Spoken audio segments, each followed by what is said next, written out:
Alors, comme on vous l'avait dit, on vous avait donné rendez-vous aujourd'hui, ce samedi 25 décembre 2021, pour discuter un peu avec Honorable M. Mohamed Ousmane Ag Mohamedoun Aïdara.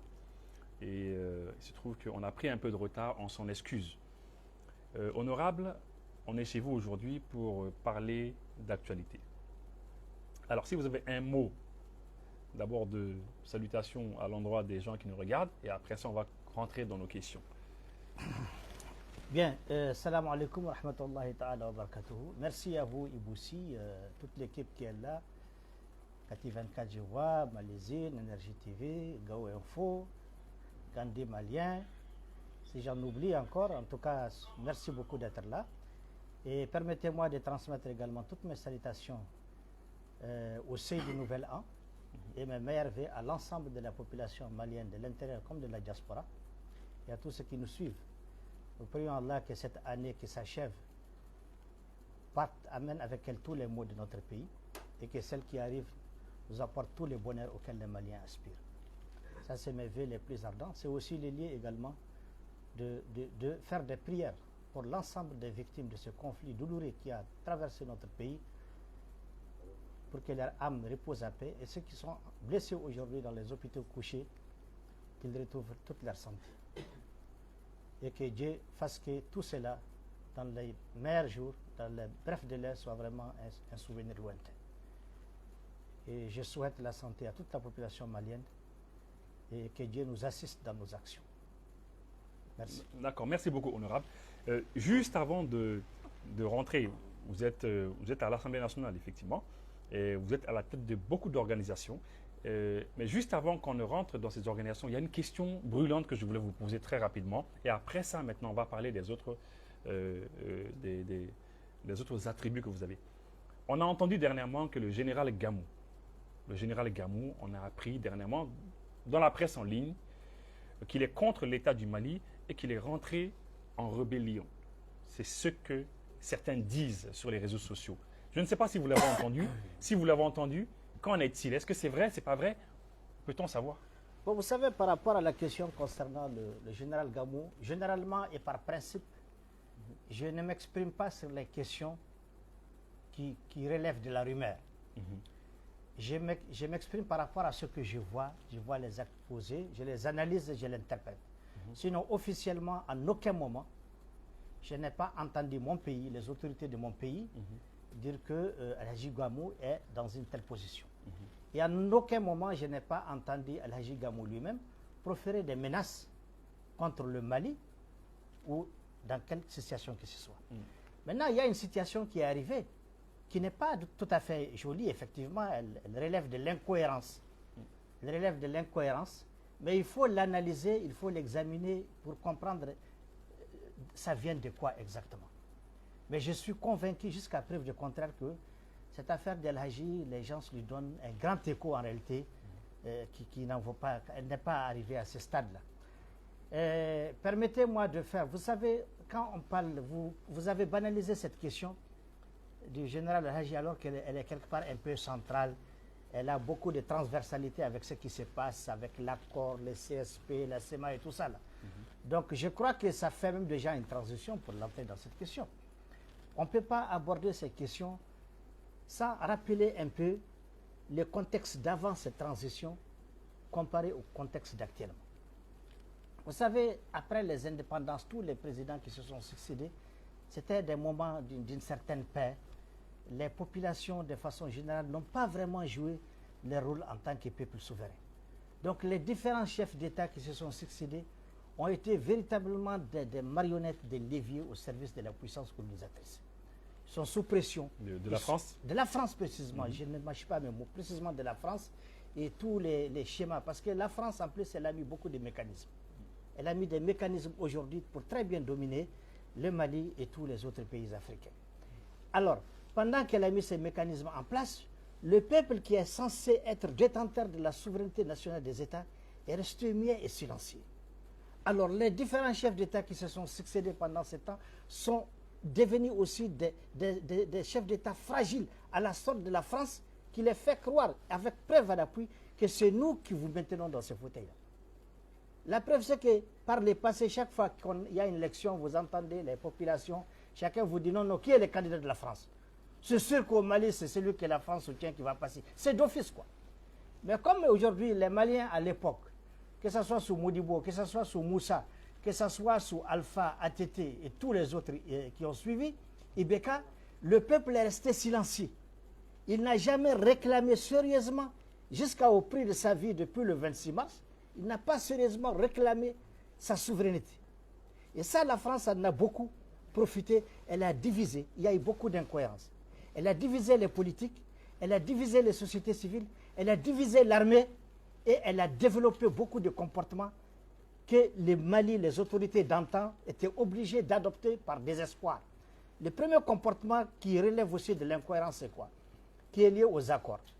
Lorsque aujourd'hui il y a un conflit qui éclate au Mali, parce que vous savez, toutes ces rébellions-là, elles ont un fond justifiable. Et que c'est justifié même pour Kaï, pas seulement pour Kidal ni Gao. La mauvaise gouvernance, c'est la gestion. Chacun a choisi sa méthode de réclamer une meilleure gouvernance. Malheureusement, d'autres ont choisi la méthode extrême, c'est les armes. Et ils ne sont pas seuls, ils ont été poussés à ça, ils ont été manipulés à ça. Bon, ça a permis quand même à un moment donné de contribuer avec les mouvements démocratiques à amener ATT, paix à son âme, et l'espoir est né que les choses vont partir sur les bons pieds. Mais malheureusement, ATT, paix à son âme, et même Alpha, quand il est arrivé, il ne pouvait rien faire parce que le principal acteur était endormi. C'est le peuple. Il est endormi, il est divisé dans ses partis politiques, dans son leadership, dans sa société civile. Donc en réalité, tous les chefs d'État qu'on avait mis par le passé, je ne suis pas en train de les dédouaner. Ils n'ont pas correctement joué leur rôle parce qu'il leur a manqué de courage. Ils n'ont pas pris leur peuple comme complice et ils n'ont pas pensé au fait que leur principal allié, c'est la population. Ils n'ont pas pensé au fait que c'est le peuple qui doit servir d'abord. Donc, ils ont manqué, ces dirigeants ont manqué de courage. Ont manqué de dire à la France, bon, écoutez, nous sommes présidents des Maliens et non des ambassadeurs de la France. Ils n'ont pas eu ce courage. Et la France en a beaucoup profité pour très bien les asseoir dans la chaise qu'elle veut et leur mettre tous les jours les pressions parce que la France a créé beaucoup d'opposition. Tous les chefs des partis politiques prennent leurs leçons à la France. Tout le monde court vers la France pour être même souvent député au Mali. Ça, malheureusement, notre pays en a souffert. Et qu'est-ce qui a été la conséquence grave? La conséquence grave, c'est que quand il y a un conflit, nos gouvernements des époques, dans le désespoir de faire face à des conflits, ont encouragé l'armement des populations. Parce que la France a tout censuré. Tu ne peux pas acheter une cartouche, tu ne peux pas acheter une bonne arme, tu ne peux pas acheter un avion. Ils sont en train de détruire, à travers les mauvais fils du pays qui sont là, l'arsenal hérité de la coopération russe. Ils ont tout détruit, les pays à genoux. Alors, dans le désespoir total, ils ont, à travers des Maliens, dont je préfère taire les noms, je n'ai pas besoin de citer le nom de quelqu'un, ont encouragé l'armement des communautés, d'où la création de milices, pour dire que c'est une alternative pour suppléer à l'armée nationale. Ça, c'est des actions qu'on mène dans le désespoir. Vous pensez à qui en ce moment-là exactement, lorsque vous parlez de certains Maliens qui ont quand même par exemple, les milices arabes et les milices touareg qui ont été créées dans le nord pour être une solution à la rébellion touareg, les milices touareg qui ont été créées, ça c'est l'une des plus grosses erreurs que notre État a connues. Mais moi je les comprends. À l'époque, nos gouvernements étaient dans le désespoir total. La politique française qu'elle a gérée avec les fils du pays qui ont censé sauver le pays n'a pas été capable de s'imposer pour dire à la France, écoutez, nous allons dans le bilatéralisme, nous allons chercher des armes avec les Chinois, avec les Russes, avec les diables, parce qu'un État qui n'a pas une défense n'existe pas. Mais ils ont préféré exploiter les raccourcis que la politique française leur donne pour mettre les pays sous domination. Et pendant ce temps, ça c'est l'une des incohérences. Dire que armer les populations, armer les milices, c'est une solution pour sécuriser son pays, c'est une erreur. La sécurisation d'un pays passe par une politique d'abord d'armement moral de ces hommes, de recrutement massif, d'achat de matériel aérien. Est-ce que développer l'armée de l'air, l'armée de terre, équiper, payer des engins, donner le moral aux troupes, recruter massivement les fils du pays, c'est par cela que ça commence la force et c'est par là que ça commence le sérieux. Mais les raccourcis qui se sont passés pendant des décennies, ça relève de la politique de la France pour mettre tous les Maliens au chaos, pour mettre même l'Afrique au chaos. Parce que regardez, vous savez, la France, en réalité, les gens pensent qu'ils sont trop politiques, trop développement. Les choses sont terre à terre.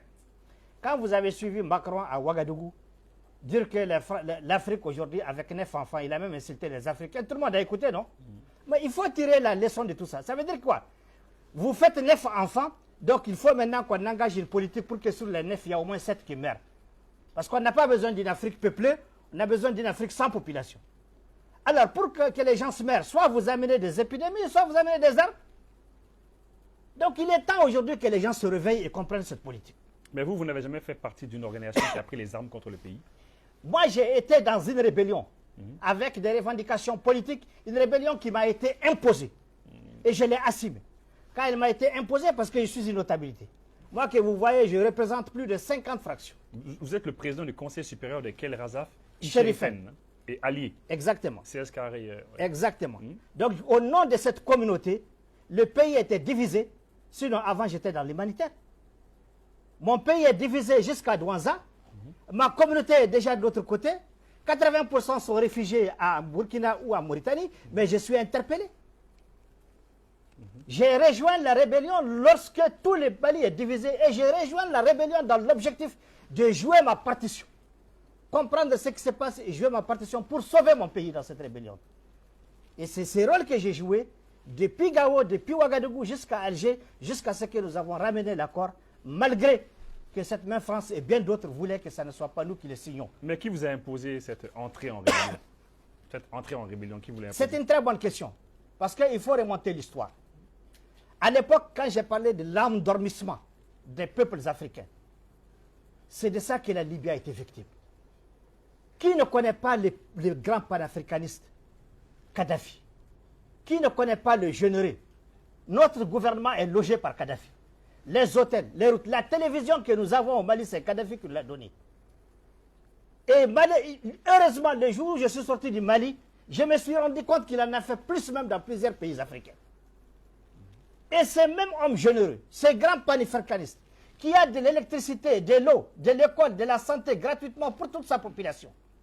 Et sa population représente les 30% de toutes les populations qui sont venues chez lui là-bas. Je ne dis pas que dans tout ce qu'il a fait est positif, parce qu'il faut reconnaître qu'une partie aussi des rébellions, mais tout ça, j'ai dit, c'est à cause de notre mauvaise gouvernance dans nos pays. C'est là extrêmement important. Je ne dédouane pas, mais il faut avoir la bonne lecture des choses. Alors, les Africains n'ont pas su comprendre que Sarkozy à l'époque et la politique française, en voulant détruire Kadhafi, veulent tout simplement détruire l'Afrique. Parce qu'il est devenu l'espoir pour le réveil des Africains. Alors malheureusement, Père son âme a été qui a eu le courage pour dire qu'il ne peut pas s'engager dans un truc comme ça, connaissant ce que Kadhafi est en train de faire pour l'Afrique. Ça lui a coûté ce que ça lui a coûté, mais l'histoire lui donne raison. Donc, si la Libye, si Sarkozy, si la France n'avaient pas trompé, menacé ses chefs d'État à l'époque, qui n'avaient pas tout de suite le soutien de leur peuple qui ont endormi. Parce que le grand défaut de nos peuples, c'est quoi?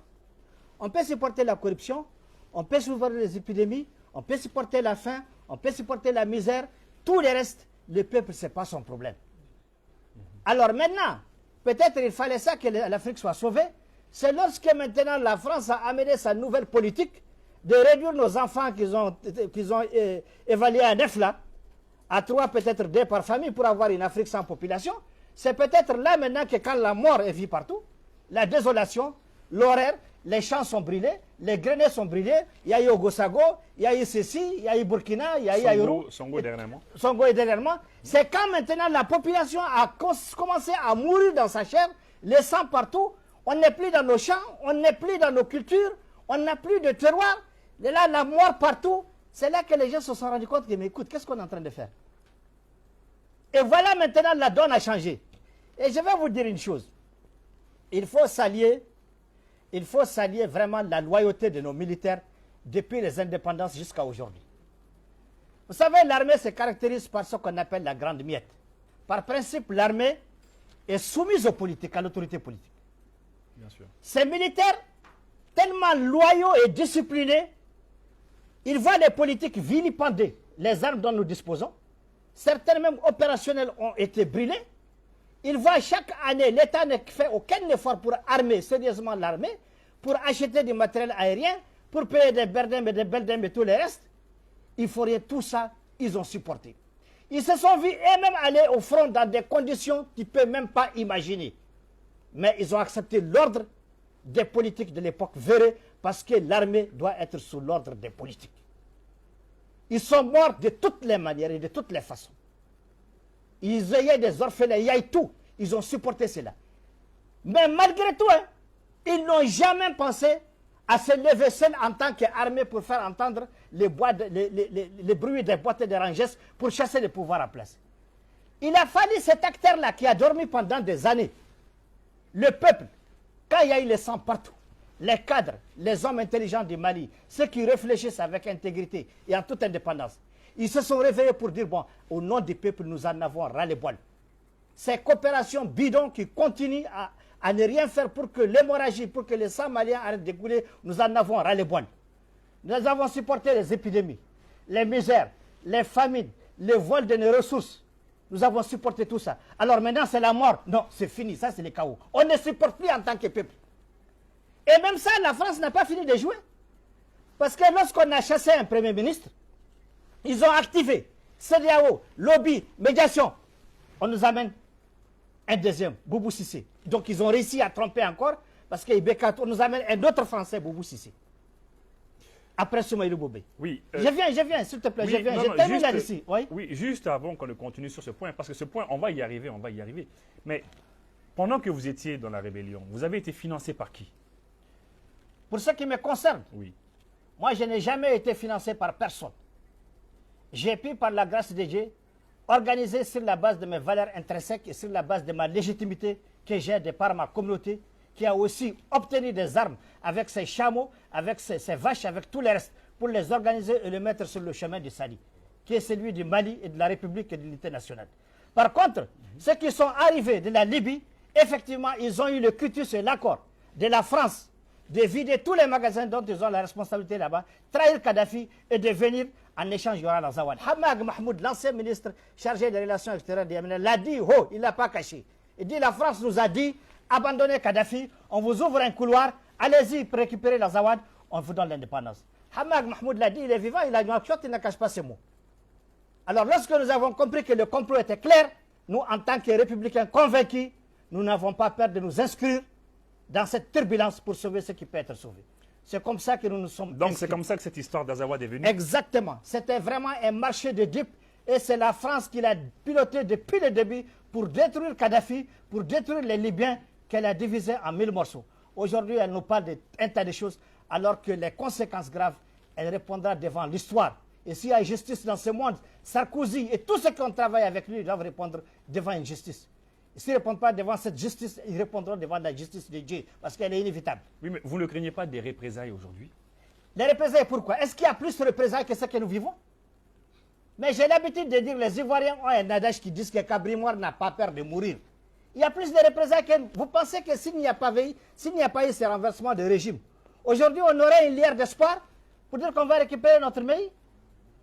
Et aujourd'hui, je vais vous dire une chose. Même l'Union européenne que vous voyez, même les Américains sont en train de regretter d'être entraînés par Sarkozy et la France dans cette affaire de Libye. Personne n'en a tiré le grand profit. Tout le monde a... Donc, ce qui s'est passé par le passé, aujourd'hui, ça ne peut plus revenir. Ça ne peut plus revenir. Donc, je continue un peu cette histoire. Boubou Cissé. Donc, on en était là-bas. Alors, ils ont encore triché pour que Boubou Cissé revienne. Boubou Cissé s'est investi, il s'est mis à 4 pieds pour aider la France et faire revenir les anciennes pratiques. Encore le peuple a dit niet. Et pourtant, jusqu'ici, la grande miette n'a pas pipé un mot. Ils ont observé dans la souffrance, mais les gens qui nous regardent, dans la douleur. Mais les gens qui nous regardent, ils vont nous dire, est-ce que vous avez des preuves que c'est la France qui a amené Boubou Cissé? Parce que c'est le président Ibrahim Boubacar Keïta qui l'a nommé. Écoutez, j'ai été un acteur de ce mouvement de protestation. J'ai participé à des réunions, j'ai participé à des lobbies et des huis clos avec des messages de personnes dignes de confiance que la France dit c'est Boubou Cissé ou rien. On n'a pas besoin de... Et c'est arrivé comme ça. Et malheureusement, ce n'est pas le peuple qui le met. C'est Ibeka qui a là le couteau à la gorge. Il n'avait pas le choix. il a imposé Boubou. Boubou est venu, il a voulu aller dans le sens contraire, il n'a pas rassemblé les Maliens, et le peuple a continué encore son front pour dire, le Mali c'est pour nous. Et l'armée est là, elle n'a rien dit. Elle attend, elle suit la voix du peuple. Il a fallu maintenant qu'on en arrive là où on a compris qu'on ne peut plus continuer. Le peuple a compris qu'on ne peut plus continuer avec Ibeka. Malheureusement, quel que soit ce qu'il veut faire, il ne peut pas. Il est dans le trou de la France et dans le trou de tous les ennemis du Mali. Le peuple était presque, les pays étaient presque à 100. C'est là que notre grande miette, l'armée, dont la mission est la préservation de l'intégrité de notre pays, la préservation du Mali et de sa souveraineté. À ce niveau, ils sont interpellés en tant que fils du pays à mettre de l'ordre. Ils sont arrivés le 18 avec un terme parachever la lutte. Donc les choses sont claires. Donc maintenant, ce contexte-là, malheureusement, c'est ce que la France n'arrive pas à comprendre. La France n'arrive pas à comprendre que cette transition est la résultante d'un ras-le-bol de la population malienne et même de la population africaine. Ce n'est pas une affaire de militaires ni de colonels, non. Les militaires et les colonels ont répondu au désespoir du peuple et de la nation. Ils ont répondu au désespoir de leur propre famille. Ils ont vu. Vous savez, quand vous prenez Assimi Goïta, notre président, et tous les autres, mais ces gens-là, moi je les ai vus au front. C'est des grands soldats auxquels on ne peut pas dire ce qui s'est passé. On leur a demandé d'affronter l'ennemi dans des situations que tu ne peux même pas imaginer. Ils ont vécu toute la déliquescence de leur armée. Ils ont vécu toutes les mauvaises décisions de nos politiques à l'époque. Ils les ont subies de nos diplomaties. Et vous pensez qu'aujourd'hui, ils vont venir et ils vont s'amuser? Ils ont la chance de trouver que le peuple est déjà mûr. Arrêtez, ce n'est pas eux qui portent la lutte. Hein. Aujourd'hui, je conseille à un quelconque militaire d'aller dans le sens autre que celui du peuple. Je ne lui conseille pas ça. Ça risque de grève. Aujourd'hui, c'est le peuple souverain du Mali qui a pris son destin en main. Mais peut-être qu'il faut donner le temps aux militaires et à ceux qui nous gouvernent, parce qu'ils sont dans une certaine pédagogie. Il y a un adage qui dit que une marmite qui a l'habitude de mal cuire, là, elle va toujours mal cuire. Donc, notre marmite, dans ce cas, c'est le Mali. Et ses dirigeants, il y a beaucoup de gens qui ne croient pas au changement. Donc, il faut leur donner le temps de croire à ça. D'accord. Mais depuis le départ, vous parlez de la France, de la France, de la France. Alors, visiblement, aujourd'hui, ça ne va pas avec la France, n'est-ce pas? Ça ne va pas du tout avec la France. Au fond de vous, vous pouvez nous dire, vous en voulez beaucoup à la France, visiblement. Bon, je vais vous dire une chose. Hein. Si vous me demandez d'estimer quel pourcentage représente la France dans nos problèmes, je vous dirais 99,99%. Vous pouvez expliquer? Non, j'ai déjà expliqué, je ne reviens pas à l'idée. Mais ce que je vais vous dire, tout simplement, c'est qu'aujourd'hui, il faut que les gens se comprennent que ce n'est pas une affaire de militaires. C'est le peuple qui a décidé de prendre son destin en main. Et que Macron et tous les Français, je crois, doivent respecter la volonté du peuple. Et que Macron change de posture avec des thèmes du genre, nous voulons la clarification de ceci. Nous voulons ceci. Que Macron comprenne qu'il ne veut rien demander ici. Qu'il respecte ce peuple. Et qu'il rentre par la porte qu'on lui a donnée et chercher un accord ou un contrat au Mali s'il en a besoin. D'accord. Dernièrement, le président français devait venir, Emmanuel Macron, il devait venir dernièrement. Finalement, il l'a reporté. Bon, disons, s'inédit, parce qu'on ne sait plus si ça va se faire même un jour. Qu'est-ce que vous en pensez? Bon, après, nous avons eu assez d'informations pour comprendre ce qui s'est passé. Permettez-moi d'abord au passage de remercier notre président, le chef de l'État, le colonel Assimi Goïta, qui a su imposer son respect et le respect des Maliens. Macron a demandé à fêter avec ses hommes, avec ses troupes. C'est ce qu'il a demandé. Notre Mali, avec son Diatigui, avec sa bienséance, le président lui a donné cette autorisation. Alors, quand il lui a donné cette autorisation, la France a joué sur la propagande. Et sur les façons qu'elle a l'habitude de faire. J'invite un Anakofou, j'invite un autre, et puis venir ici nous sortir des conférences de presse bidons avec les mensonges et la propagande habituelle avec laquelle ils sont habités à endormir les gens. Mais nous, le problème, c'est que la France ne comprend pas que nous, aujourd'hui, les Maliens, là, ces complots et ces manigances, on les voit à 200 km avant qu'elles n'arrivent. On est déjà prêts. Il faut que la France comprenne ça et qu'aujourd'hui, si elle veut vraiment. Parce que vous savez, la France, c'est un pays qui n'a pas de ressources. Hein. La France n'a pas de ressources. Absolument. N'a rien du tout. Tout ce qu'ils ont là-bas, dont ils se glorifient, c'est parti de là. Mais nous, on ne donne plus. Avant, les gens se disent, le peuple est endormi. Il accepte de souffrir la corruption, la misère, le manque d'eau, le manque de nourriture, la maladie, les appendix. Il accepte. Maintenant que vous venez avec votre projet de mort, de tuer la population, non, là c'est fini. Aujourd'hui, chez nous, c'est la paix. Tu es avec nous, on doit être en paix. On n'est pas en paix, tu dégages. Ça se règle entre nous.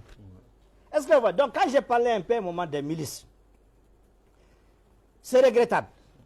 Et malheureusement, certains pays pensent que c'était des bonnes pratiques, des leçons. Le Burkina est tombé là-dedans.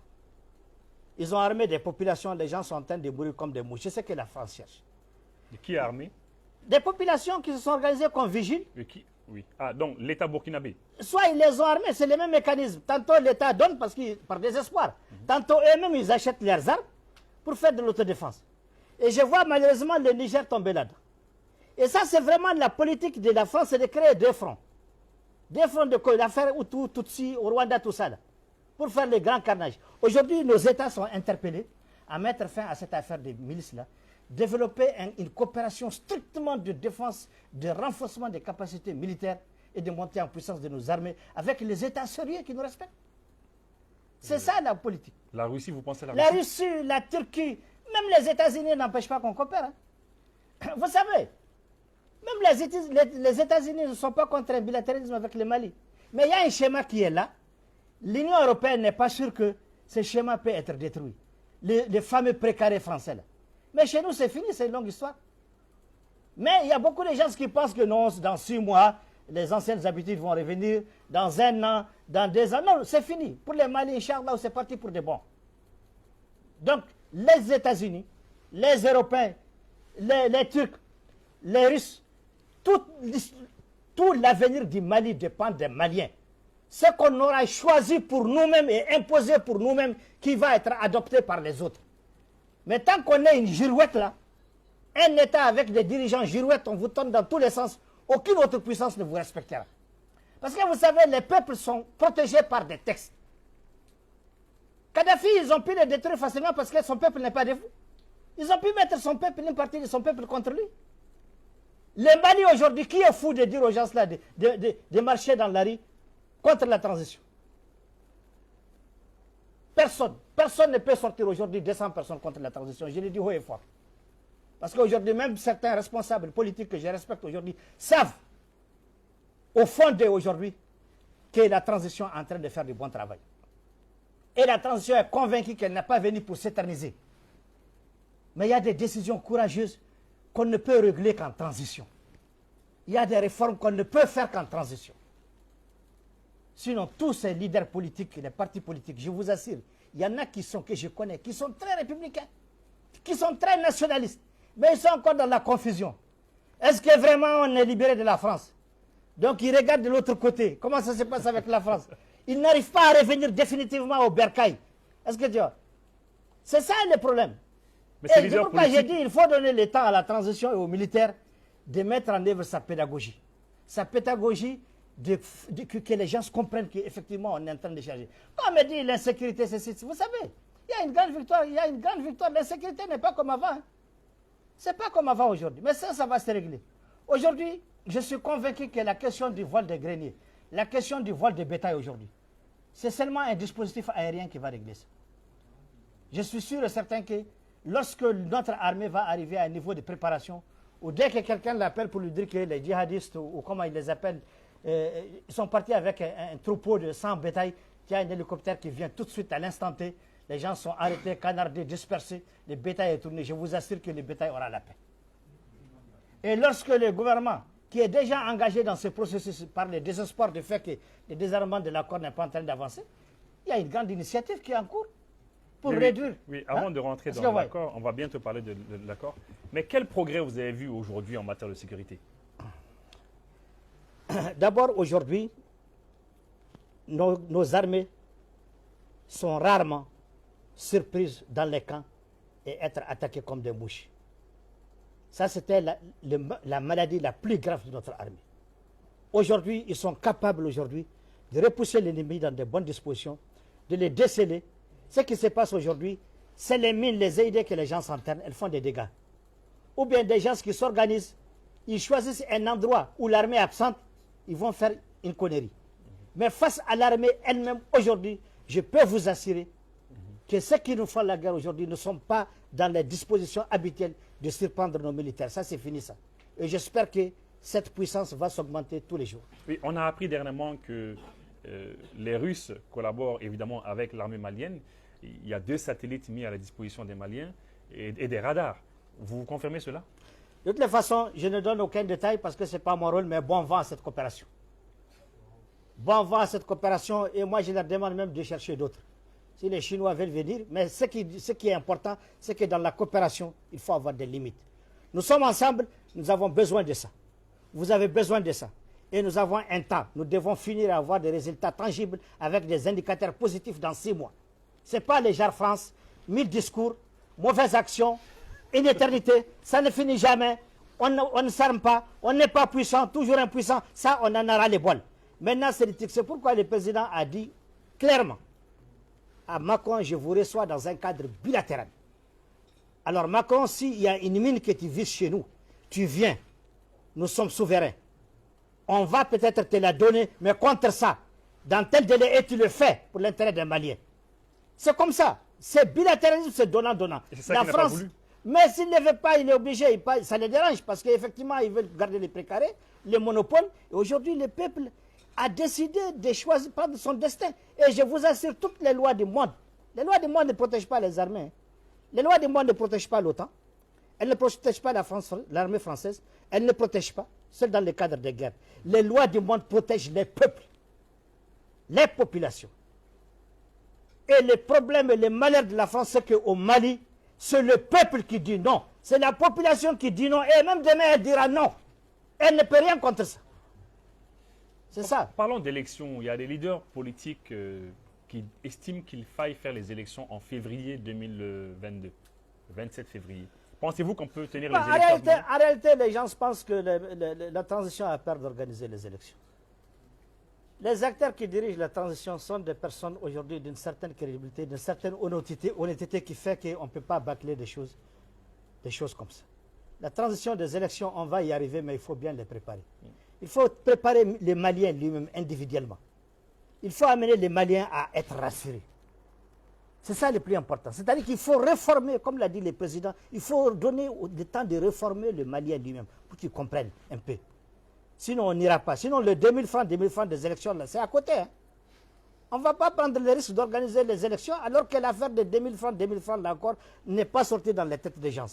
Et c'est très facile à enlever dans les têtes des gens, c'est à travers des actions comme ça. Et la plus grande action dont les Maliens ont besoin, c'est surtout le courage du premier chef, le président de la transition. Et plus tard, le président de la République. Quand il est courageux, il s'assume au nom de la dignité nationale, de la souveraineté nationale, il prend son peuple comme complice. Wallah, je ne donne pas plus de 10 ans pour que le Mali emboîte les pas au Rwanda. D'accord. Et là, combien de temps il faut pour les élections? Bon, je n'anticipe pas sur ce que vont décider les assises, mais je suis sûr qu'il y aura un débat franc au niveau des assises auquel nous allons participer, Inch'Allah, pour l'intérêt du Mali, pas pour l'intérêt de la France ni de quelconque, pour l'intérêt du Mali d'abord, et on dira aux autres, voici ce que les Maliens ont décidé. Chers frères, chers amis, aidez-nous dans cette logique. Les vrais amis vont s'exprimer, les girouettes vont continuer à faire la girouette, et le Mali avance. L'État du Mali se tue à expliquer éventuellement à la communauté internationale qu'il n'y a pas eu de contrat avec la société privée militaire Wagner.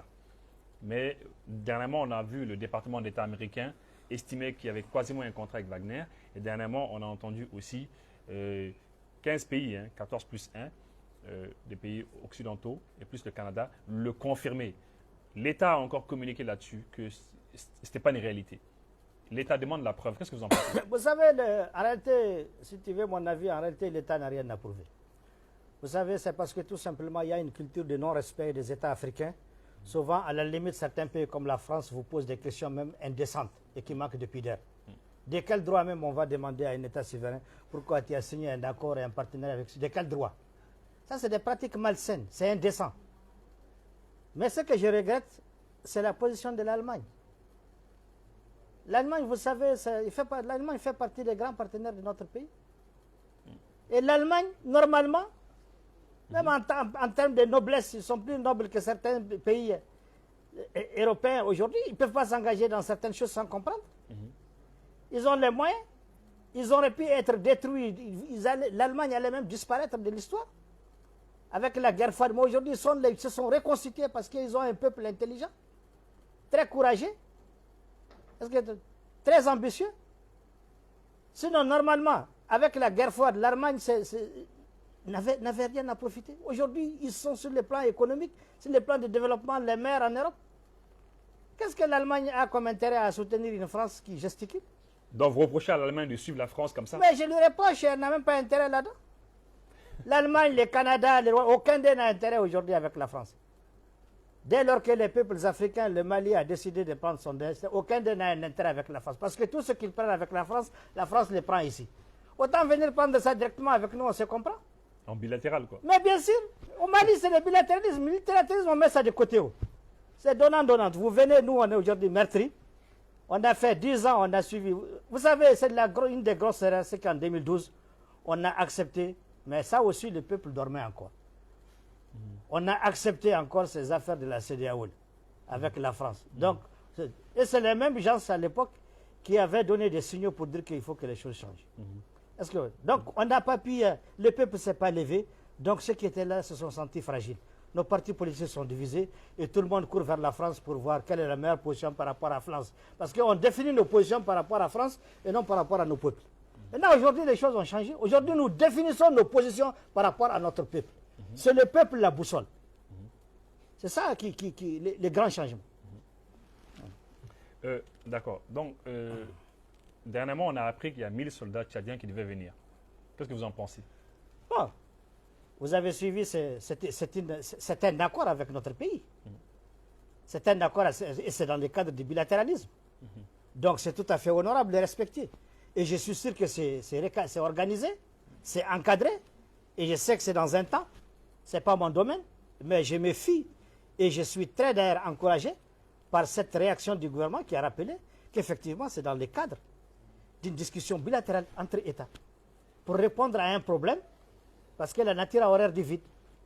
L'autre qui n'a rien fait pendant des années est parti. Donc il faut, en attendant, définir des mécanismes bilatéraux respectueux, très corrects et propres, pour sauver notre pays en attendant que nous remontons, parce qu'on va y arriver. Mais il y a certains Maliens qui vous regardent à cet instant qui ne font pas confiance à ces soldats tchadiens, parce que le nouveau président tchadien est très proche du président français, dont certains Maliens se méfient beaucoup. Vous savez, tout dépend de nous. Moi, je demande aux Maliens et à tout le monde d'arrêter même de dire ce qui peut penser les Tchad et autre chose. Revenons à nous-mêmes. C'est ce que nous aurons décidé pour nous-mêmes qui compte.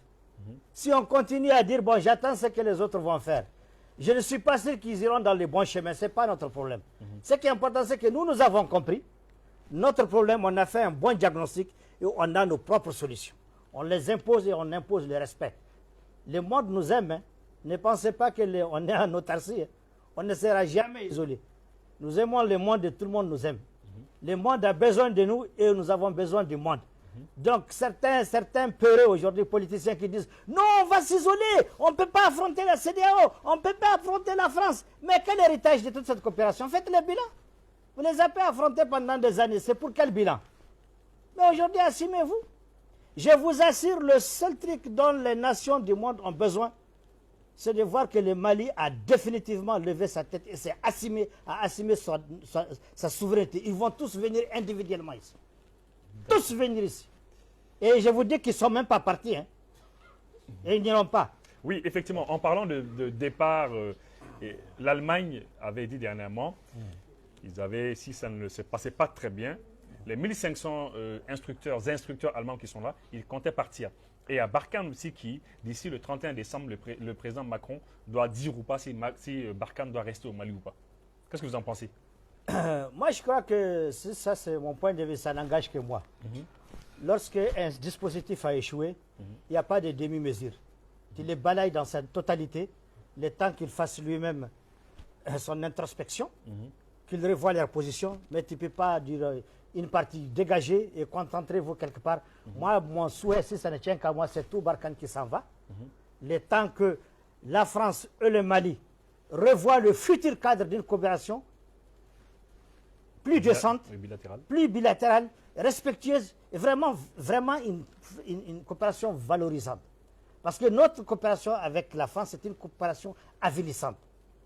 La France a trop infantilisé notre pays et même les peuples africains. Vous voyez, on appelle des présidents comme des préfets.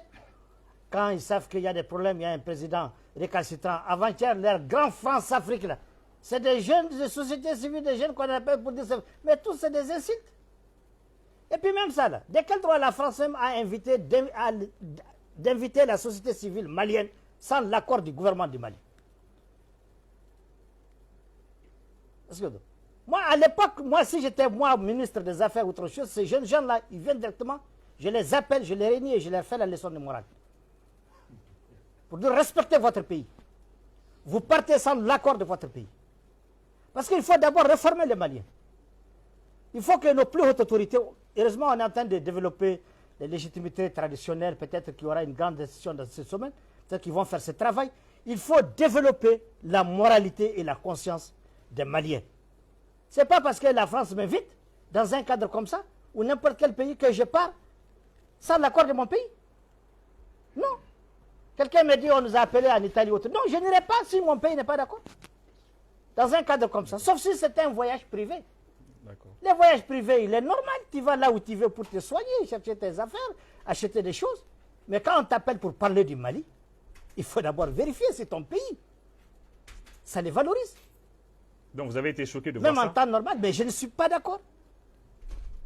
Je ne suis pas d'accord. Tout le monde était choqué. Même si certains se sont bien défendus face à un jeune comme eux, président. Donc voilà, c'est ça les choses qu'il faut corriger aujourd'hui. Que pensez-vous des relations entre l'Algérie et le Mali?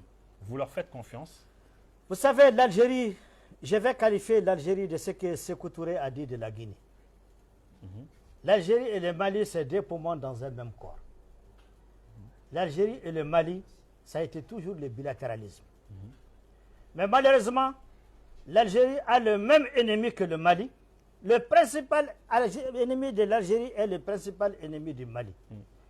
Et l'avantage, c'est que l'Algérie s'est assumée.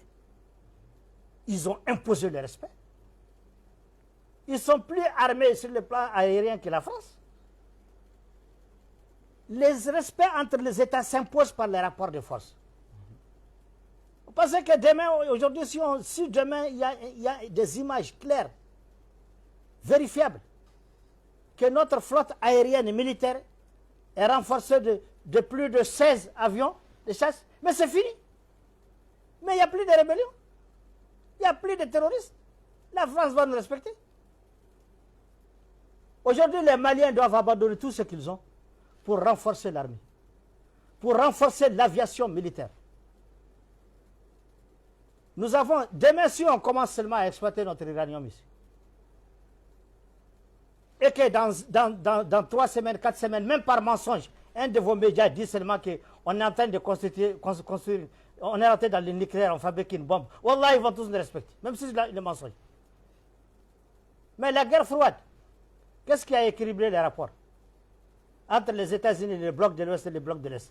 C'est lorsque la Russie a informé qu'elle a disposé également d'une bombe, c'est là qu'il y a eu l'équilibre. Donc ne cherchez pas l'équilibre entre les États en dehors des rapports de force. La France l'a compris, elle a censuré notre défense. Tout ce qu'on avait comme matériel militaire hérité de la Russie a été détruit. Une fois qu'un tombe en panne, on ne le répare jamais. Finalement, on n'a même plus de munitions. Mais le pays est à genoux. Mais fort heureusement, je crois qu'aujourd'hui, à l'instant T, sans me tromper, je ne suis pas le ministre de la Défense, sans me tromper, je crois que ces problèmes sont réglés au moins à 70%. Vous voulez parler des milliers de tonnes de matériel militaire qui sont arrivés dernièrement? Tout ça, aujourd'hui, avec le nombre d'avions qu'on a seulement, je peux vous assurer qu'il ne peut même pas y avoir de rébellion. Que les Maliens se tranquillisent. D'accord. Et les relations avec le Niger? Dernièrement, on a vu le président nigérien Mohamed Bazoum qui très souvent parle du Mali et ça ne plaît pas du tout aux Maliens. Qu'est-ce que vous en pensez? Bon, j'ai pris Dieu qu'il inspire à Bazoum un bon chemin. Il n'est pas dans la bonne direction. Parce que Bazoum, vraiment, je ne souhaite pas qu'il déçoive les Nigériens. Parce que nous, ça nous a inspirés. Parce que moi, quand j'ai vu Bazoum, ça m'a donné espoir de devenir président un jour au Mali. Une minorité comme Bazoum, les Nigériens t'ont adopté dans leur diversité, qu'il soit Zarma, qu'il soit... Quelles sont les autres ethnies? Hausa et tous les autres. Ils t'ont adopté, ils t'ont fait confiance. Tu es devenu président alors que tu appartiens à une minorité. Mais j'ai prié Allah qu'il ne les déçoive pas. J'ai prié Allah également qu'il ne choisisse pas, qu'ils ne suivent pas les erreurs que nos peuples ont commis ici au Mali et nos dirigeants au Mali. Et qu'ils s'assument et qu'ils aient le courage, parce que ce n'est pas la France qui les maintient là-bas. C'est le peuple nigérien qui les maintient là-bas et il doit agir dans l'intérêt du peuple nigérien. Je ne peux pas en dire plus, je le respecte, parce que c'est un chef d'État. C'est ça aussi notre culture. On n'insulte pas les chefs d'État de cette façon, sauf celui qui est parti trop loin. Et ça, c'est le cas de la France. On ne se gênera pas si cela est nécessaire. Mais on ne le fera pas.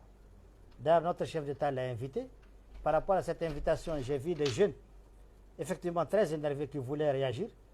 Personnellement, je les ai appelés pour leur dire, bon, n'oubliez pas une chose, que c'est le président de notre pays qui l'a invité, qui a accepté qu'il vienne dîner avec ses troupes. Donc, calmez-vous. Le président, c'est nous. Recevez l'accueil, hospitalité que notre président a souhaité. Parce que c'est lui qui lui a dit venir, ce n'est pas un problème.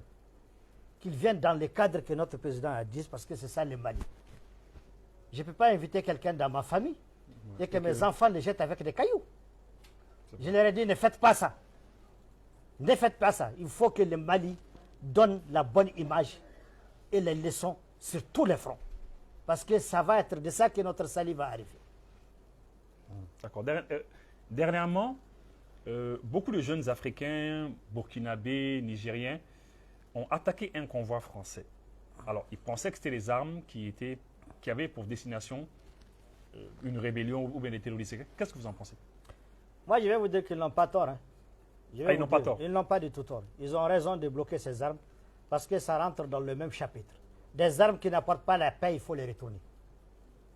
Des armes qui ne réduisent pas l'hémorragie, l'écoulement du sang des Africains et des Maliens en particulier, il faut les retourner. On n'en a plus besoin. Aujourd'hui, toutes les armes doivent venir, doivent passer par nous, en tout cas si elles viennent au Mali, qu'on sache à quelle fin, à quelle destination. Mais des cargaisons, des conteneurs comme ça, camouflés, qui vont, qui traversent, on ne sait pas où ça va et on ne voit pas l'impact, on n'est plus d'accord avec ça. Et félicitations aux Burkinabés qui ont compris ça. Il est bloqué, ils n'ont qu'à continuer à les bloquer. Tout conteneur qui n'est pas destiné à des bonnes fins, qui ne contribue pas à arrêter l'hémorragie des Maliens, on n'en a pas besoin. Tout conteneur qui n'a pas un impact sur le renforcement de la montée en puissance de notre armée nationale, on n'en a pas besoin. Donc ils ont raison, ils n'ont qu'à continuer à les bloquer. L'accord d'Algérie n'avance plus beaucoup ces temps-ci. Qu'est-ce que vous en pensez? L'accord d'Algérie souffre toujours des difficultés dont il a souffert sous l'ancien système. Les difficultés, c'est quoi? C'est les grands paradoxes et les incohérences dans sa mise en œuvre. Je vous explique. D'abord, il faut remercier Dieu qui a eu cet accord-là, même si chacun y a enterré quelque part son diable. Est-ce que vous voyez? Vous comprenez ce que je dis? Oui. La France y a enterré son diable. D'autres y ont enterré son diable. Moi, je ne prends l'exemple que sur la France. Les autres, devinez-les comme vous voulez. Donc, cet accord-là est venu avec beaucoup d'incohérences qui ont été plus ou moins acceptées par les autorités du passé parce qu'elles sont très faibles. La première chose, quand vous dites désarmer, comment vous allez expliquer qu'il est dans un processus de désarmement? D'un côté, vous dites désarmer, et de l'autre côté, la France, elle encourage des communautés à s'armer pour devenir des supplétifs à Barkhane pour entretenir des guerres civiles. C'est arrivé malheureusement avec les Doussad. C'est arrivé avec les Imrad. C'est arrivé avec des Peuls. Ils ont même tenté ça avec moi. J'ai refusé. Dans ma zone. Comment vous allez expliquer ces paradoxes? D'un côté, on dit aux gens, désarmement pour constituer une armée nationale solide. Et de l'autre côté, vous dites aux autres, pour que vous existiez, pour que vous ayez une place dans ce processus, armez-vous, aidez-nous à combattre le terrorisme. Et malheureusement, Ibeka et tout ce qui était là à l'époque, parce que l'accord, on ne peut parler que d'un seul chef d'État, c'est Ibeka. Et malheureusement, Ibeka a laissé faire. Et l'armée qui est là, l'armée ne gère pas les politiques. Elle obéit. Les politiques ont dit, allez-y comme ça, pour faire la guerre aux terroristes. Nous encourageons telle communauté à s'armer qui accepte, telle à s'armer. Ces communautés, malheureusement, sont mal encadrées. Sont encadrées souvent par des jeunes inexpérimentés, assoiffés du pouvoir, qui pour la plupart sont même formatés par les Français. Et on a eu les conséquences qu'on a vécues. Et malheureusement, Ibeka n'a pas su arrêter ça. Il aurait dit simplement, Barkhane, vous êtes seul responsable de la guerre contre le terrorisme. Vous avez une obligation de résultat. Les communautés, les mouvements, vous avez une obligation de désarmer. Vous désarmez, on construit une armée nationale malienne. La MINUSMA, elle est plus forte que les mouvements. Elle ne s'est pas gênée de dire que sa mission n'est pas de combattre le terrorisme. Elle dit qu'elle est là pour le maintien de la paix. Elle le dit tous les jours, quand on leur dit pourquoi on nous attaque à côté, vous ne venez pas. Ils disent non, ce n'est pas leur mission. Et vous savez pourquoi ce n'est pas sa mission? Parce qu'en fait, elle est déléguée à Barkhane, qui a son agenda à l'intérieur de cette mission. Donc ne viens pas te mêler dans ma sauce, parce que j'ai quelque chose à faire. Mais il est temps qu'on sorte de ça. Donc l'un des paradoxes de l'accord d'Alger, c'est ça. C'est qu'on dit qu'il faut des armées, et en même temps, on encourage des communautés à s'armer pour faire la guerre des terroristes. Ça doit s'arrêter. Quand des mouvements armés, que ce soit la SEMA, généralement c'est des discours qui viennent de la SEMA, et maintenant je vois que les MSA, les Gacha, on dit nous sécurisons les populations. Excusez-moi de le dire, mais ce n'est pas normal, c'est faux. Ce ne sont pas vos populations, c'est les populations maliennes. Elles appartiennent à l'État. Vous êtes une population. Une population n'est pas faite pour faire la guerre. Si vous voulez sécuriser les populations, désarmer les processus ouverts. L'armée malienne, le gouvernement du Mali a donné 13 000 pour cette année. Il attend juste qu'on fasse la répartition des quotas. Vos enfants rentrent dans l'armée nationale. Ils seront mieux équipés, mieux formés pour défendre le Mali. C'est là qu'il y a les incohérences. Vous ne pouvez pas dire que vous voulez le Mali, vous voulez défendre le Mali et continuer à dire qu'au nom des populations, mais c'est quoi ça? C'est quoi cette chose-là? Mais c'est le désordre. Une population ne sécurise pas. Une population, elle est faite pour faire de l'élevage, pour faire de l'agriculture, pour aller faire du commerce. Elle n'est pas faite pour transporter des armes, chercher des bandits. C'est ça le paradoxe. Et l'autre problème auquel j'en veux, il est trop tôt pour moi pour dire que nos autorités n'ont pas fait là-dedans parce que je vois des signaux positifs. C'est il ne faut pas garder le silence en tant qu'État qui se respecte et qui veut qu'on respecte. Sur des comportements incohérents comme ça, il ne faut pas garder le silence très longtemps. Il faut arrêter ça, dire non, on n'est pas d'accord. Votre mission n'est pas de sécuriser. C'est le cas de CSP. Se balade avec 70 véhicules, pick-up, 100 véhicules pour impressionner. Mais vous savez, aujourd'hui, même 400 véhicules, ça n'impressionne pas l'armée malienne. Alors, le CSP, on allait rentrer dedans. Vous pouvez expliquer un peu le CSP, c'est quoi pour les gens qui savent? Bon, d'abord, j'ai terminé sur ça. J'ai dit aujourd'hui, même avec 400 pick-up, on ne peut pas impressionner l'armée malienne. 400 pick-up pour chaque 100 pick-up, un avion suffit. En 40 minutes, le combat est fini. Ça, c'est la première chose. La deuxième chose, les populations ne sont pas d'accord avec ça. Les populations ne sont pas d'accord avec ces caravanes de 400 véhicules, 100 véhicules. Les populations sont prises en otage. Et malheureusement, elles sont victimes souvent du silence de l'État dans certaines situations qui ne manifestent pas, où elles ont l'impression que l'État même pense que ça ne peut pas se faire sans la SEMA ou autre chose. Parce qu'il y a quelque part, il faut travailler à régler les frustrations. C'est pourquoi j'ai dit, moi je ne porte pas un jugement sur El Hadji Gamou. Il n'a pas fait une déclaration contre le Mali. Et le gouvernement du Mali également n'a fait aucun communiqué pour déplorer ce qu'il est en train de faire. Pourtant, c'est un général de l'armée. Il est dans son jetia. Tous ces militaires qui sont avec lui émargent tous au budget d'État. Et ça continue. Donc, je n'ai pas à m'exprimer sur cette situation. Mais ce que je regrette tout simplement, c'est que jusqu'à maintenant, l'État ne s'est pas exprimé sur cette situation. Sur la situation de Gamou. Voilà. Si elle ne convient pas à l'État, que l'État assume pour dire non, ça doit s'arrêter. Ou s'ils ne font pas comme ça, qu'ils considèrent qu'aussi, parce qu'il y a un aspect, il y a la question des frustrations. Parce que je vous ai dit, il y a des Maliens qui n'ont pas compris jusqu'à maintenant que le changement est positif. Parce que les Al-Haji, il y a beaucoup d'autres gens. Effectivement, chacun des quand tu parles avec, va te dire que j'ai eu des frustrations. Mais c'est avant. Ces frustrations, c'est quoi? Même moi qui suis avec vous, je ne suis pas à l'abri de frustrations. Je ne suis pas à l'abri de frustrations. Mais chacun a sa façon de gérer ses frustrations. Les gens pensent que plus tu es républicain, plus tu meurs pour la nation malienne, plus les autorités t'oublient et ils vont courir après l'autre. Les capricieux, c'est lui qui tape souvent, c'est lui qui insulte ou c'est lui qui tue. Ils ont plus de valeur, ils sont plus courtisés que ceux-là qui ont fait les sacrifices ultimes pour la République. Très souvent, ils sont oubliés, ils sont maltraités, ils sont inconsidérés. Bon, il y a ces frustrations. Oui, mais le général Gamou fait quoi exactement pour que ça puisse interpeller l'État? Il fait quoi exactement? Vous parlez de il fait quoi? C'est quoi exactement? Bon, c'est-à-dire que le fait qu'il s'est associé à une caravane de CSP que le gouvernement ne soutient pas. Parce que le gouvernement, ouvertement, D'abord, pour comprendre l'histoire, au début, le CSP, c'est une affaire d'aider dans le cadre de la migration, les migrants. Les projets même du CSP là, avec les Italiens est né dans le ministère des Relations extérieures. Donc pour une affaire de migrants, chercher de l'argent contre la migration et tout ça. Donc ces notabilités-là sont parties en Italie, c'est responsable de moi. Quand ils sont revenus, le gouvernement, qui n'était pas tout à fait d'accord avec des déplacements à l'extérieur pour parler de ces questions, n'est pas parti. Mais ils les ont attendus. Quand ils sont revenus, ils ont échangé avec le gouvernement. Le gouvernement leur a expliqué que le CSP pourrait nous intéresser à condition que ce soit une plateforme des communautés. Nous sommes en décentralisation. Une plateforme des communautés qui veulent trouver des financements pour des projets communautaires du genre les puits, les eaux, les écoles et tout, dans un cadre de purement coopération décentralisée. L'État peut encourager l'Italie à donner de l'argent au CSP en tant qu'une plateforme communautaire pour faire ça, ça renforce l'État. Est-ce que vous voyez? Ça, c'est la première condition. La deuxième condition, puisque vous voulez que l'État s'implique, que vous acceptez que ça soit inclusif.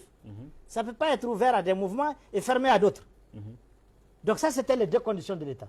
Et le ministre n'a pas caché, le ministre Ouagué n'a pas caché que la réunion de Kidal, c'est le gouvernement qui l'a financé pour encourager tout ça. Alors, après la réunion de Kidal, la SEMA est revenue à Bamako, et c'est là que la SEMA a commencé à poser des conditions incohérentes qui ne vont pas dans l'esprit du gouvernement, qui représente le Mali des cas jusqu'à Kidal, qui représente tous les mouvements et tout le monde. Donc le gouvernement a dit, écoutez, si cette affaire-là, vous voulez la faire une affaire personnelle à vous, le gouvernement ne peut pas aller dans ces choses-là. Le gouvernement, d'abord, premièrement, il doit avoir un regard sur tout ça. Et deuxièmement, il doit pouvoir laisser ça ouvert à tous vos semblables. Donc ça n'a pas plu à la SEMA.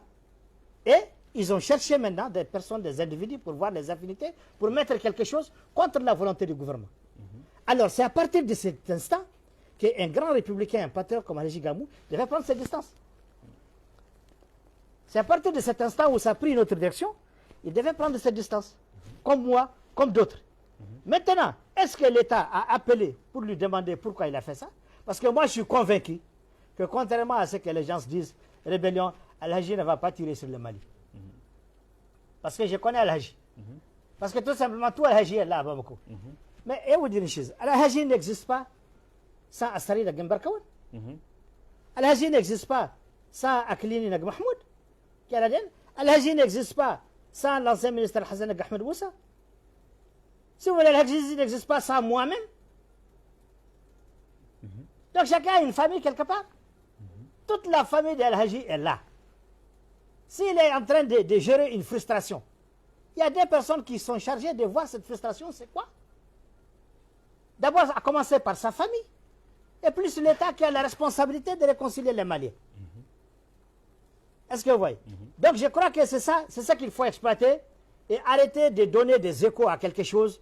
Il y aura une rébellion, il y aura ceci. Je ne dis pas que certains ne méritent pas ce souhait, mais ce n'est même plus possible dans notre pays. Aujourd'hui, à l'allure où on est en train de nous organiser, premièrement, les populations ne sont même plus partantes dans ce chemin. Les populations en ont ras-le-bol. Les jours où on va leur dire de faire la guerre, tu verras qu'il n'y aura pas de guerre. Aujourd'hui, nos priorités, c'est quoi? Là où le gouvernement a faibli, c'est lorsque le gouvernement a déclaré qu'il a 13 000 personnes dans le cadre de l'accord. Il aurait dû organiser cette réunion scientifique-là, pour faire les calculs des quotas, dire à la SEMA, voici ton quota, la plateforme, voici ton quota, les mouvements de l'inclusivité, voici ton quota, parce que c'est un calcul mathématique. Il y a une jurisprudence, il y a déjà eu des intégrations. Vous savez ce que chacun y. Vous donnez maintenant 13 000, c'est une règle de 3, même un enfant de la 6e année peut faire le travail. Vous dites, vous fixez les caps, date, nous commençons tel jour. Mais celui qui ne vient pas, il s'auto-explique. Mais quand vous n'agissez pas dans ce sens, vous allez créer de la confusion chez des populations, chez des combattants bien engagés dans la paix, qui vont penser que finalement, vous ne les respectez pas. Si vous vous faites bloquer parce que la SEMA n'est pas venue, c'est que vous ne respectez pas. Vous pensez qu'elle a le monopole. Vous la valorisez et vous le faites même campagne dans nos populations comme ça. Donc ça, c'est là que je dis que l'État doit agir très rapidement pour avancer sur ces questions. Maintenant, l'intégration, le gouvernement a annoncé l'intégration de 2000 personnes. Mais ça, c'est à encourager. Parce que ça permet de réduire la circulation des armes et ça permet également d'éviter que ceux qui sont pris en otage, parce qu'ils attendent l'accord, se libèrent et qu'ils amènent les armes c'est à encourager. Mais en même temps, il ne faut pas que ça soit compris comme étant un mécanisme pour saboter l'accord d'Alger. Parce que l'accord d'Alger, je vous l'ai dit, hein, on n'a pas intérêt à les saboter. Nous avons plutôt l'intérêt et même l'obligation d'appliquer là-dedans très rapidement ce qui peut être appliqué et de tourner la page. D'accord, une application intelligente. D'accord. Donc tout à l'heure, on parlait du CSP. Le CSP, ça veut dire cadre stratégique permanent, pour ceux qui ne le savent pas. Donc maintenant, on va aller très rapidement. Je vais en venir au CSP. Je n'ai pas fini avec le CSP. Il faut comprendre d'abord qui est au CSP. D'accord, donc on peut y aller rapidement. Oui, très rapidement. Le CSP. Le CSP, les gens se disent c'est ma plateforme. Le CSP, c'est essentiellement la SEMA. 90% du CSP, c'est la SEMA. Ah bon? Les 10%, c'est les Gacha et les MSA.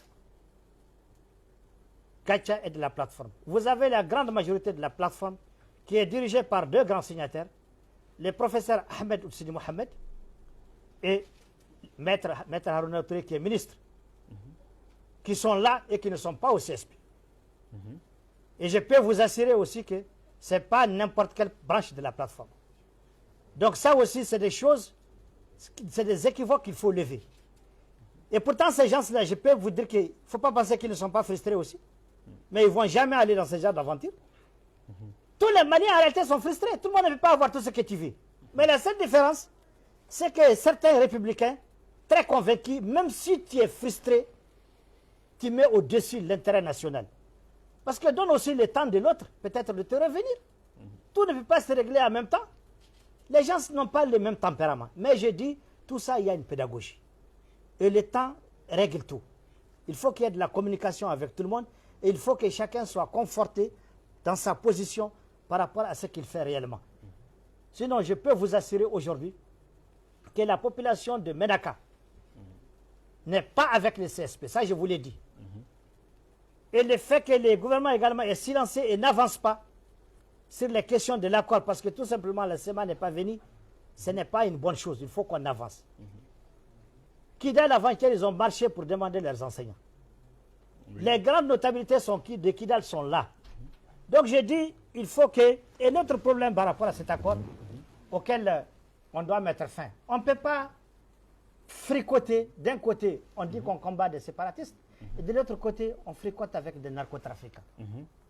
Parce que je vais vous dire une chose, entre les séparatistes et les trafiquants, il y a toujours une passerelle.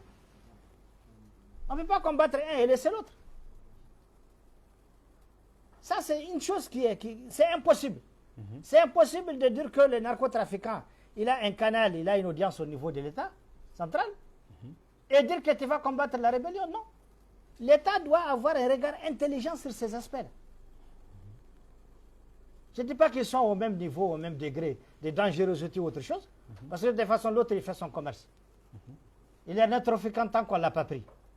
Mais au moins, il faut faire attention.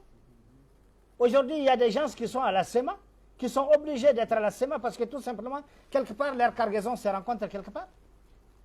Mais c'est ça, il faut comprendre ça. Il faut que les Maliens comprennent et il faut que le gouvernement qui est chargé de coordonner ça comprenne ça. Et adapte la sociologie et la psychologie pour gérer ça. Il y a des gens qui ont envie de dire tout simplement, ils ne sont pas d'accord sur un point de vue idéologique. Il y a des gens qui vont vous dire, qui ont envie de dire que la SEMA n'est pas bonne, mais ils ne peuvent pas le dire, bien qu'ils ne sont pas d'accord avec elle idéologiquement, mais politiquement, mais ils ne peuvent pas le dire simplement parce que quelque part demain ou après-demain, leur cargaison va se côtoyer quelque part. Maintenant, c'est à l'État de gérer tout ça dans son intelligence pour amener toute cette catégorie d'acteurs-là dans le cadre de la République. Parce qu'une République, c'est tout. Vous avez les imams, vous avez les sorciers, vous avez les diables, vous avez les voleurs, vous avez tout le monde. C'est ce qui fait une République. Et c'est d'ailleurs ce qui fait sa beauté d'ailleurs. Sinon, la société ne va pas fonctionner. D'accord. Et tout ça, le régulateur principal, c'est l'État en bonne intelligence qui doit réguler tout ça, de façon à ce que vraiment l'État s'en sorte. D'accord, donc très rapidement, il me reste juste une dizaine de minutes maintenant. La CEDEAO se propose de sanctionner le Mali dès le 1er janvier 2022. Qu'est-ce que vous en pensez? Bon, je crois que la dernière visite du médiateur de la CEDEAO, de mon point de vue, est concrètement assez clair, contrairement à ce que beaucoup de gens... Moi, elle me rassure. Elle me rassure en ce sens que je crois que la CEDEAO elle-même est en train de comprendre qu'il ne faut pas aller dans une dynamique de va-t-en-guerre. Il voit les réalités auxquelles le Mali fait face Ils voient les réalités auxquelles les dirigeants font face.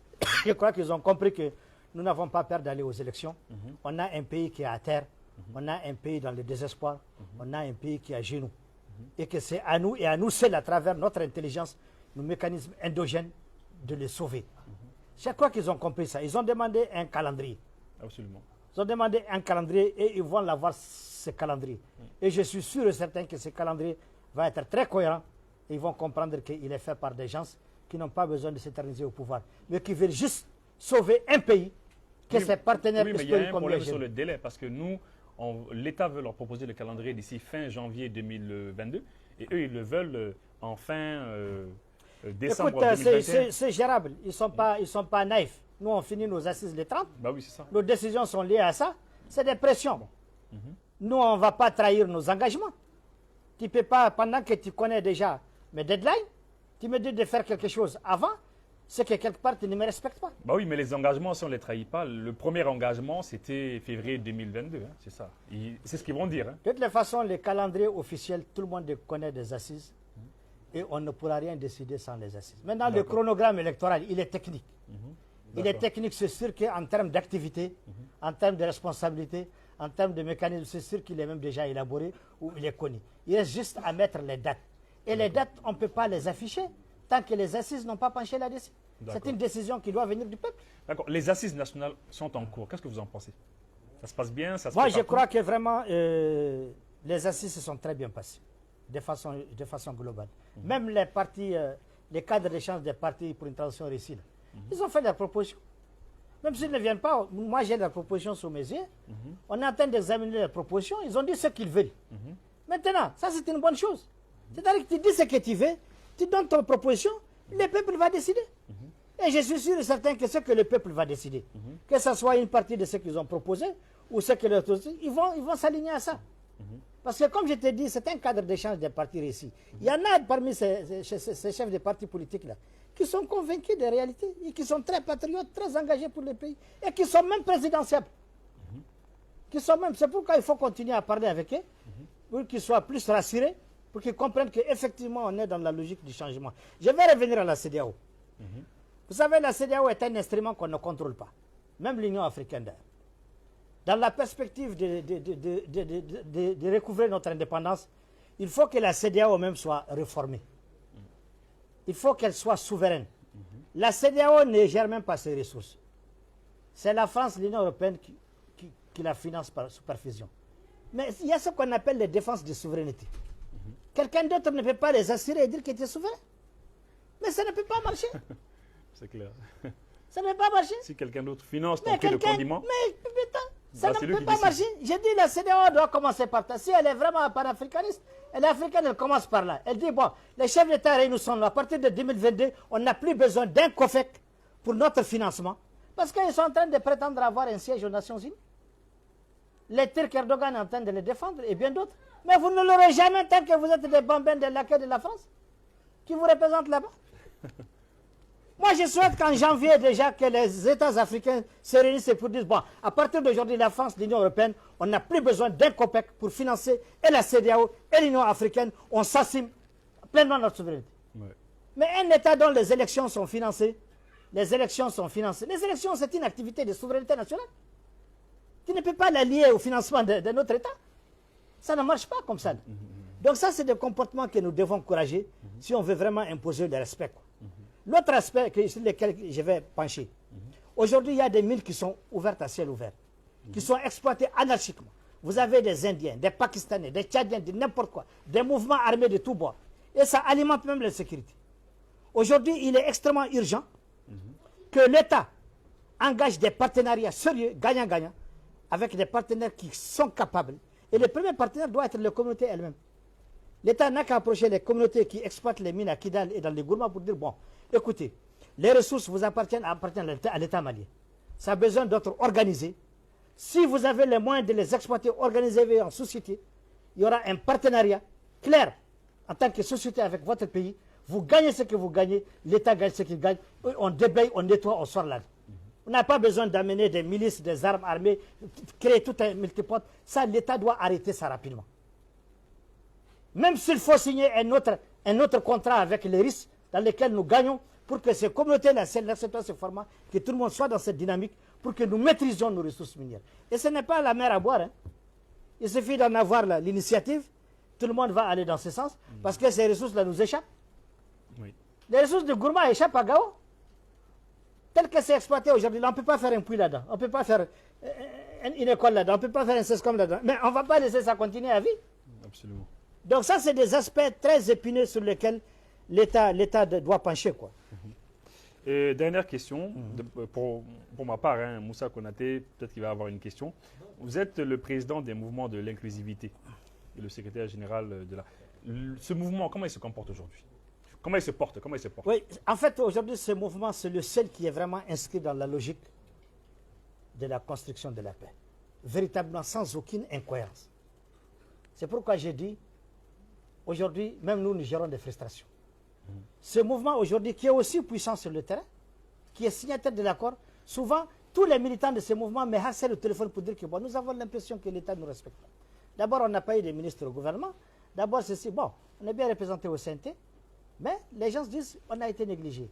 D'abord, vous avez on ne nous a pas invités. Vous avez les panels là. Vous avez combien de personnes au CNT? Au niveau, nous sommes 3 au CNT. 3 au CNT. Ouais. Là, on est bien représenté à ce niveau. Mais pas de ministres. Non, pas de ministres. Alors que le travail, c'est le gouvernement. Si on veut que tu aies ton pays aujourd'hui à se relever, ça se joue dans l'équipe gouvernementale. Le CNT, tout le monde sait ce que nous faisons là-bas. Nous sommes un parlement. Et là, je crois que nous faisons ce que nous devons faire. Donc, à ce niveau, les mouvements de l'inclusivité aujourd'hui, quand vous parlez avec beaucoup, ils vous disent aussi leur frustration. Mais fort heureusement, ça ne nous amène pas à nous aligner avec X ou Y. Nous continuons à expliquer qu'il y a des mécanismes qui peuvent décourager même les plus grands des républicains, les plus grands de ceux qui croient à la nation. Par exemple, notre panel qui est mis en place là. Je vais vous surprendre, ils ne nous ont pas réussi encore. Ils nous ont pas, pourtant, c'est un mouvement, un grand mouvement qui est signataire de l'accord d'Alger, qui est engagé dans le processus. Je l'ai dit haut et fort qu'ils l'entendent, le panel ne nous a pas réussi. Et au moment où je parle, je ne sais même pas s'il y a des cas d'invitation. Parce qu'ils sont endormis, quoi. Pour eux, dès qu'on dit la semaine, ils ont oublié les autres. Et c'est ça les Maliens dans ce pays. Il ne faut pas oublier les Maliens. Particulièrement ceux qui se mouillent 10 fois par 10 pour les Maliens. Bon, c'est une culture. Mais nous comprenons qu'avec le temps, ça va changer. Avec le temps, le Malien convaincu de son engagement pour la patrie va être mis en valeur. Et ça commence déjà. Et je peux vous assurer, sans me tromper, que le président de la transition, chef de l'État aujourd'hui, ne travaille que pour la dignité du Mali. À l'instant où je parle, il ne travaille que pour la dignité du Mali et les défis sont énormes. Ce qu'il lui faut aujourd'hui, c'est une mobilisation croissante, agissante et qui évolue tous les jours du peuple. Tous les jours, c'est ça. On n'a pas d'autre secret. Hein. Après Allah subhanahu wa ta'ala, sur lequel seul nous comptons, nous n'avons que le peuple. Le peuple ne doit pas être distrait. Il doit demeurer la boussole. C'est ça qui est important pour nous aujourd'hui. D'accord, donc ça veut dire que l'État vous a un petit peu oublié. Par endroit, hein, au CNT, ça va, mais ailleurs, on vous a oublié. Je crois que le message est passé. Si l'État suit le reportage, l'interview, disons, ils vont comprendre. Est-ce qu'il y a quelque chose qu'on n'a pas dit? Votre dernier mot? Je vais attendre après Moussa Konaté et l'autre pour demander. Moussa, une question, n'est-ce pas, c'est ça? Oui, une question. Moussa, oui, viens. Avance. Non, ben c'est bon. Oui, bon, moi, mon micro pour que ça puisse... Ah oui. Mesdames et messieurs, chers internautes d'ici d'ailleurs, bonsoir. C'est Moussa Konaté de Énergie FM. Le nom commercial, c'est Énergie Digitale. Ceci étant, après avoir écouté longuement, honorable Ag, donc on s'est réjoui beaucoup de son intervention. Alors, nous avons entendu tout récemment que votre mouvement a fait, je ne sais pas, une grande manifestation au nord. On aimerait savoir, beaucoup de gens s'est posé la question, est-ce que c'est une montée en puissance, envie de se positionner par rapport à une quelconque revendication? Si ça ne va pas, on va essayer de reprendre. On a eu beaucoup de bruit autour de cela. Qu'est-ce que vous pouvez nous dire? Qu'est-ce que vous pouvez dire aux Maliens? Parce que les gens se sont beaucoup posé la question, parce qu'on a vu les gens à travers les chameaux, les véhicules 4x4 dont vous parlez. Qu'est-ce que vous pouvez nous dire par rapport à cette rencontre? D'accord. D'abord, ce qu'il faut comprendre, c'est que la rencontre dont vous parlez et qui a eu lieu à Gundam récemment, c'était du 28, 29 au 30 du mois dernier, novembre. c'est une rencontre d'abord purement communautaire. Il s'agit d'une rencontre de ma communauté, c'est-à-dire les Kalazaf Sherifen et leurs alliés du Mali, dont je suis le président, dont je suis la légitimité coutumière et traditionnelle. C'est plus de 40 fractions avec leurs alliés. Donc c'est une rencontre communautaire effectivement pour expliquer d'abord ce qui se passe dans les processus de transition et manifester solennellement notre soutien total et indéfectible à la transition et aux autorités de la transition. C'est fondamentalement ça. Bon, il se trouve que j'ai aussi une double casquette. Ma double casquette, c'est que je suis secrétaire général d'un mouvement politico-armé issu de l'ex-rébellion qui dispose des bases militaires bien armées sur le terrain et qui est engagé également dans les processus de paix, mais en tant que républicain. Alors donc, au nom de cette double cassette, quand je suis sur le terrain, je ne suis pas seul. Je suis avec mes hommes. Pour toutes les raisons que vous pouvez imaginer, je suis avec mes hommes. Mais je peux vous assurer que ma sécurité, ce ne sont pas mes hommes qui l'ont assurée, c'est les FAMA. C'est les FAMA qui ont mis à ma disposition une unité complète avec des armes lourdes pour ma sécurité pendant les zones, toute la zone. Mes hommes étaient juste cantonnés à côté pour m'accompagner sur les longues distances. Mais dans les villes, c'est une unité complète des femmes qui assure ma sécurité. Donc déjà, quand vous voyez un schéma comme ça, vous comprenez aisément que ça, ce n'est pas des gens entre lesquels il y a des hostilités. Mais c'est des gens qui sont bloqués par des caprices. On veut mettre en œuvre un accord, on attend des capricieux, les armes sont entre les mains des gens, mais ça ne doit pas durer.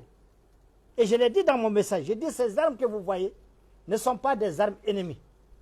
Elles sont encore entre les mains de ces jeunes parce qu'un accord est bloqué au nom des caprices qu'il faut arrêter d'avancer avec ceux qui veulent faire la paix. Sinon, on va confondre le reste de la population. Nous autres, on va penser qu'on ne nous respecte pas. Maintenant, la question des pick-up. Vous avez vu, il y avait plus de 70 pick-up. Ça, c'est la CPA seulement. Seulement mouvement. C'est pour tout simplement passer un message. Vous dites que ce n'est pas une question de pick-up. Moi, dans ma communauté seulement, je vous sors 100 pick-up. Comme ça, je clique qu'elles viennent. Est-ce que des armes. Donc c'est un message pour passer aux autres. Je dis aujourd'hui, ce n'est pas une question, ce n'est pas du cinéma, ce n'est pas un théâtre de pick-up. Aujourd'hui, ce qu'il faut, c'est de considérer que ces populations nous regardent sans défense. Meurtries. Elles se posent des questions. Ces gens-là, qu'est-ce qu'ils font? On est fatigué. On est réfugié. Est-ce que cette semaine-là, elle est là pour nous aujourd'hui? On ne comprend rien. Tous les jours, un discours.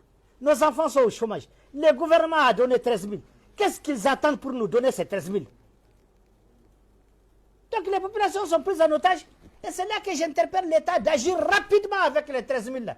Nous les donner, on va mettre les enfants dans l'armée. Et on contourne la page. Tu sais, dans l'accord, il y a 2 points essentiels. Dans l'accord, tout le reste là, c'est du banditisme organisé, c'est du n'importe quoi. Il y a 2 choses essentielles pour ce pays-là aujourd'hui. 2 sont dans l'accord, 3 sont hors accord. La première, c'est un désarmement, intégration accélérée très rapidement avec ceux qui veulent aller. Je vous assure que ceux qui veulent aller, s'ils sont engagés, il ne restera pas grand-chose. Probablement, il ne restera même rien du tout. On a déjà vécu l'expérience avec le retour des anciens FAMA qu'on a fait ramener seuls, sans même la SEMA. Il faut qu'on dise la vérité aujourd'hui. La deuxième chose, c'est le découpage territorial. On est dans une décentralisation poussée. L'État doit veiller à ce qu'il y ait un découpage territorial qui conforte les populations dans leur terroir, qui les rassure qu'elles vont participer à la gestion de leur terroir. Ça, c'est la deuxième chose. Ça, c'est dans l'accord. Et tout l'accord se limite à ça. Le reste, c'est du blabla. Les réformes dont on a besoin pour mettre le Mali sur les rails, on n'a même pas besoin de l'accord pour ça. C'est une volonté qui est plus ancienne et plus vieille que l'accord d'Alger. C'est une volonté populaire et nationale. Ça ne doit même pas être lié aux intentions de la SEMA ni de la plateforme, encore moins des mouvements de l'inclusivité. Donc ça, c'est l'accord. Il n'y a que 2 chantiers qui sont possibles, qui sont les meilleurs. Le troisième qui est hors d'accord, on ne doit plus attendre, je l'ai dit haut et fort, on ne doit plus attendre pour chercher par les canaux les maires Iyad Ghali et Amadou Koufa pour qu'on négocie. Car c'est table. C'est des Maliens. Je le dis haut et fort, c'est des frères. Ils ont été endormis et trompés comme tous les Maliens. Comme tous ces politiciens dans des cadres à gauche. Ils ont été trompés, manipulés à leur façon. Je respecte leur idéologie, mais il est urgent pour nous qu'on cherche Iyad Ghali, qu'on cherche Amadou Koufa. On peut les avoir, on peut les trouver, on va discuter. Si c'est une question de charia, si c'est une question d'islam, billahi lazi, on aura la solution. On aura la solution dans le respect de notre islam, tel qu'il nous a été transmis par le Coran et la Sunna du prophète. Ce n'est pas la mer à boire. Quand vous voyez la France gesticuler dès qu'on dit non, on ne négocie pas avec les c'est des histoires, et puis de quel droit même elle se mêle? Est-ce que c'est son problème? C'est elle qui mène? Mais je vous dis que vous avez quelqu'un se battre avec sa femme, et votre voisin vous dit non, non, ne cherchez pas à réconcilier. C'est toi qui connais un problème. Mais c'est indécent, ça manque de pudeur, c'est irrespecté. Ma population est en train de mourir. J'ai dit je vais explorer des pistes pacifiques, des solutions, mais l'indicateur dont on s'attend, c'est la paix. Mais même avec les diables, il faut faire la paix. Et la France, non, les négociations terroristes, non, mais on s'en fout de quel droit ils se mettent. Parce que c'est leur problème. Donc je profite de cette tribune pour dire que cette affaire de négociation, on appelle l'Algérie, on appelle le Qatar, on appelle tous ceux qui peuvent être impliqués dans cette affaire. Nous voulons très rapidement un débat avec nos meilleurs savants, avec les IAD et les meilleurs savants qu'ils vont amener pour faire un débat doctrinal. Si c'est une question religieuse, nous allons la tracher une fois pour toutes où on a la paix. Wallahi, je jure, si les Maliens sont réconciliés entre eux, ce n'est pas un Daesh marocain ou venu de nulle part qui va nous déstabiliser. Ils arrivent à percer avec les moyens de la France leur concile, leur idéologie, parce que nous-mêmes, on n'a pas réussi notre réconciliation. Voilà, je m'arrête là. D'accord, honorable, merci beaucoup. Honorable Aïdara, merci beaucoup. Merci à tous. Merci.